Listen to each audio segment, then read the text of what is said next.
Voici l'histoire lumineuse de Fatima az-Zahra, née dans la maison prophétique de la Mecque et élevée entre les mains de Muhammad et Khadija.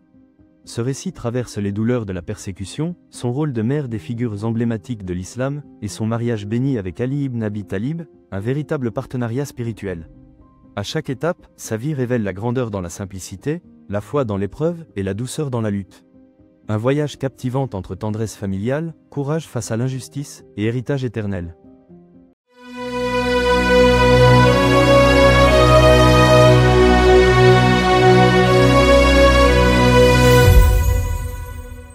Dans les ruelles parfumées de la Mecque, vers l'an 605, alors que les appels des marchands se mêlaient aux prières du Kaaba, un événement discret mais grandiose se préparait dans la maison du prophète.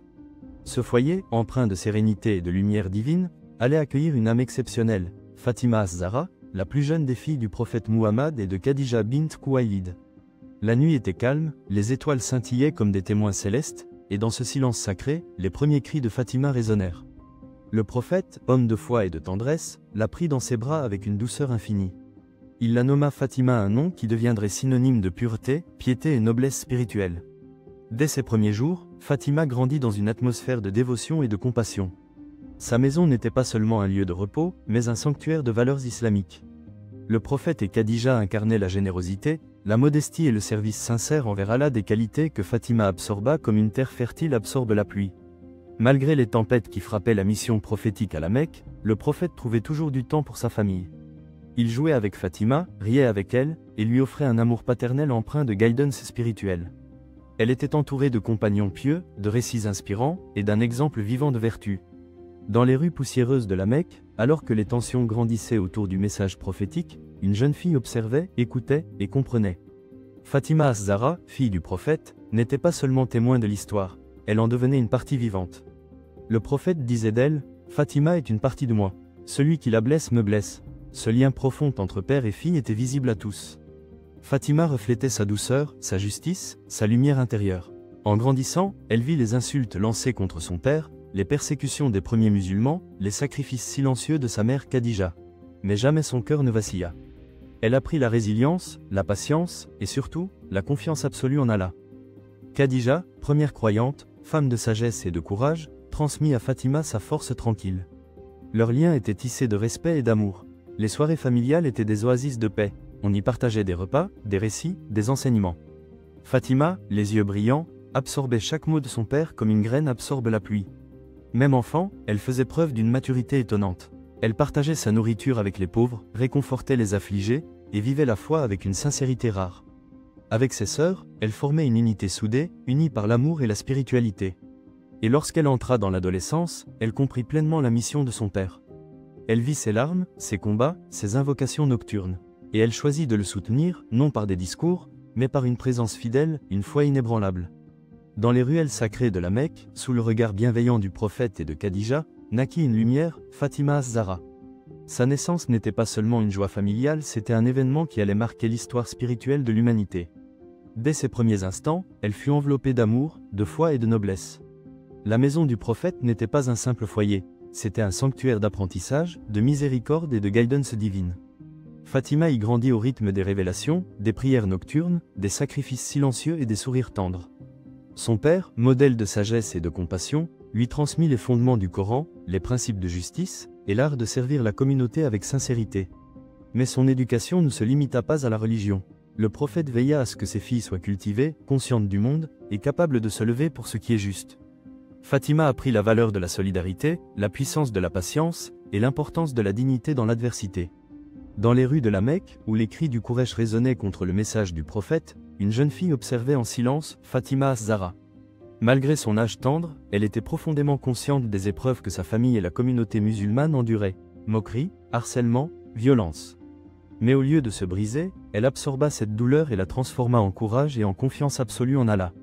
Un jour, le prophète rentra chez lui, le visage couvert de poussière après avoir été agressé pendant sa prière au Kaaba. Fatima courut vers lui, les larmes aux yeux, et nettoya son visage avec tendresse. Ce geste, simple mais poignant, révéla l'empathie profonde et le sens de la justice qui allait marquer toute sa vie. Malgré l'extérieur hostile, la maison du prophète était un havre de paix. On y partageait des repas, des récits des anciens prophètes, des leçons de foi et de persévérance. Fatima, attentive et brillante, absorbait chaque mot, chaque geste. Elle ne recevait pas seulement une éducation religieuse, mais aussi une formation complète à la vie. Cuisine, gestion du foyer, service aux autres, des actes vécus comme des formes de dévotion. La générosité était une valeur centrale dans son foyer. Fatima voyait ses parents donner aux pauvres, accueillir les nécessiteux, et elle-même devint une femme d'une compassion exceptionnelle. Dans les années tourmentées de la Mecque, alors que les croyants étaient persécutés et que le message prophétique affrontait vent et marée, Fatima as-Zahra grandissait dans un cocon de foi, de tendresse et de résilience. Sa relation avec ses sœurs, notamment Zainab, était empreinte de soutien mutuel et de complicité. Ensemble, elles formaient un sanctuaire familial, un refuge d'amour dans un monde de rejet. À mesure que Fatima mûrissait, son regard sur la mission de son père s'élargissait. Elle ne voyait plus seulement un père aimant, mais un messager porteur d'un changement spirituel et social profond. Elle comprit que sa propre vie était liée au destin de la communauté musulmane. Elle n'était pas simplement la fille du prophète, elle devenait un pilier silencieux de l'histoire islamique. Dans la maison du prophète, les croyants se rassemblaient pour apprendre, prier, se renforcer. Fatima était là, attentive, absorbant les enseignements, observant les liens fraternels qui se tissaient entre les compagnons. Elle voyait la foi se transformer en fraternité et la fraternité en force.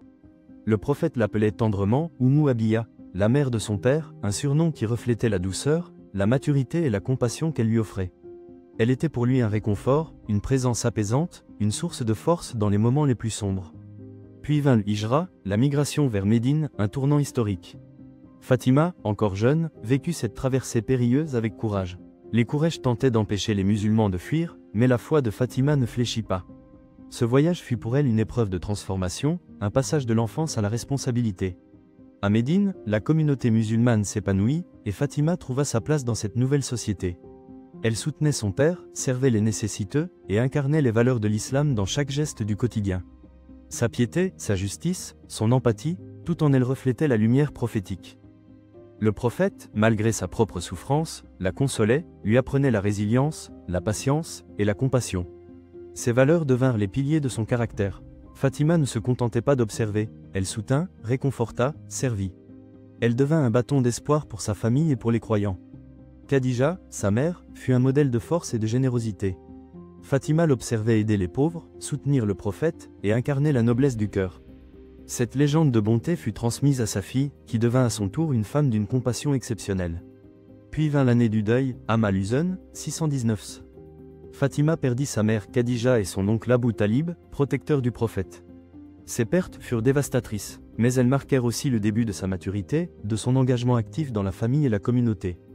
Et lorsque le prophète reçut l'ordre divin de migrer à Yatrib, Médine, en 622 CE, Fatima entama un nouveau chapitre de sa vie, aux côtés de son père, dans une communauté en construction, prête à rayonner.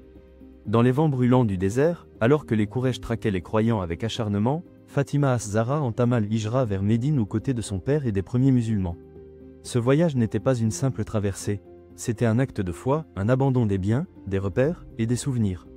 Et malgré son jeune âge, Fatima incarna la force, le soutien et la dévotion qui caractérisaient les compagnons du prophète. À leur arrivée, les musulmans furent accueillis par les Ansars avec une chaleur fraternelle. Médine devint rapidement le cœur battant de l'islam, un lieu de paix où la foi pouvait s'épanouir librement. Fatima, désormais jeune femme, prit un rôle actif dans la maison prophétique, gérant le foyer, soutenant son père et servant la communauté avec humilité. Puis vint un moment marquant. Ali ibn Abi Talib, cousin du prophète et compagnon loyal, demanda la main de Fatima. Le prophète accepta avec joie, voyant en Ali un époux digne, pieux et courageux. Leur mariage fut simple, sans faste, mais riche en bénédictions. Le prophète lui-même officia la cérémonie, invoquant la paix et la baraka sur le couple. Mais Fatima ne se limita pas à son rôle domestique. À Médine, elle devint un pilier de la communauté, aidant les pauvres, soutenant les familles, partageant ses ressources avec une générosité silencieuse. Sa maison était un lieu de réconfort, son cœur un refuge pour les âmes éprouvées. Le lien entre Fatima et son père resta intact, fortifié par les épreuves. Elle était sa confidente, son soutien, sa source de paix. Et dans les moments les plus difficiles, sa présence apaisait le cœur du prophète. Dans les rues de Médine, au cœur d'une maison modeste mais rayonnante de foi, Fatima as-Zahra et Ali ibn Abi Talib bâtirent un foyer fondé sur l'amour, la simplicité et la dévotion. Leur union, bénie par le prophète, donna naissance à une lignée qui marquerait l'histoire. Hassan, Hussein, Zainab et Kulthum. Élevés dans un climat de piété et de justice, ces enfants portèrent l'héritage spirituel de leurs parents avec noblesse. Fatima, en tant que mère, fut un modèle de tendresse et de fermeté. Elle inculqua à ses enfants les valeurs de l'islam, la compassion, la droiture, le courage. Et malgré les épreuves extérieures, les conflits, les tensions, les batailles, elle resta un pilier de force et de sérénité pour sa famille. Sa maison était un refuge pour les cœurs brisés, un lieu où les pauvres trouvaient réconfort, où les affligés recevaient soutien. Fatima ne se contentait pas de servir les siens, elle servait la communauté, avec une générosité silencieuse et une humilité exemplaire. Lors de la bataille d'Ouhud, alors que les musulmans subissaient de lourdes pertes et que le prophète lui-même était blessé, Fatima se distingua par son courage. Elle soigna les blessés, consola les affligés, et fit preuve d'une force intérieure remarquable, digne de son lignage prophétique.